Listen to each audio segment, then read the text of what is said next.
సంతానం లేదు అంటే అర్థం మనం ఎవరికీ బాకీ లేం, మనకెవరూ బాకీ లేరు.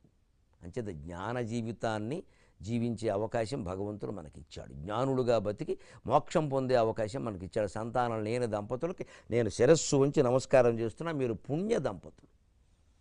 ఎవరన్నా మీకు సంతానం లేరు అంటే దిక్కుమాలిన సంతానం మాకు ఎందుకని దిక్కుమాలిన పదం వాడి చెప్పండి వాళ్ళకి. దిక్కుమాలిన సంతానం మాకు ఎందుకు అని అడగండి మొహం మీద. మళ్ళీ ఇంకెప్పుడు అడగరు. అంతేకాదండి మేము అలాగే అవసరం లేదమ్మా, అంత బాధపడాల్సిన పనే లేదు. తలెత్తుకు తిరగండి, గర్వంగా తిరగండి. మీ ఆస్తులు మీరు జల్సా చేసుకోండి, దంపతులు ఆనందంగా ఉండండి, హాయిగా విమానాల్లో తిరగండి, విహారయాత్రలు చేయండి, దాన ధర్మాలు చేయండి. బోల్డ్ అనాథాశ్రమాలు ఉన్నాయి.